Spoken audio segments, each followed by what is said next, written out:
Sobrang layo na niya. Ayun. Nako.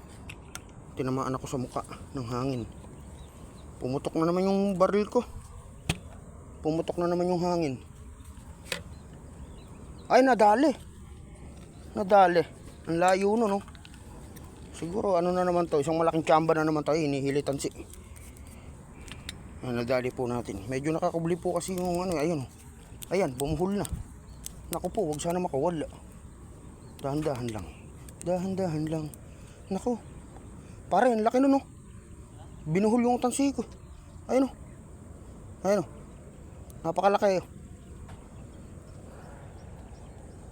Ano, hilahin ko na lang. Ayun, no? Laki, oh. May kibot, oh.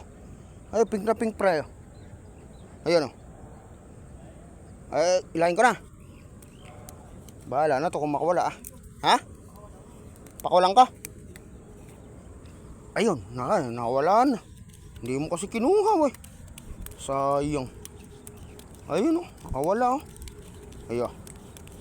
Maganda siguro tama nito. Ayun pa isang pink kayo. Ayun pa isang pink.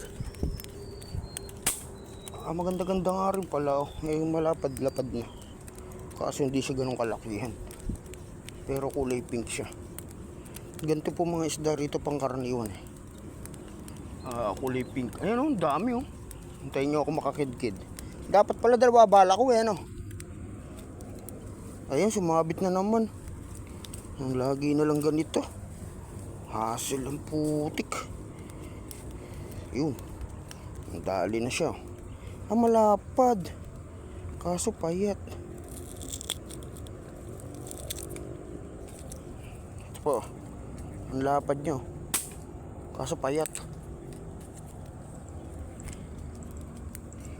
Payat lang siya. Layo nun. Buti na dali na tsambahan. Malakas din ang tsamba ko, eh.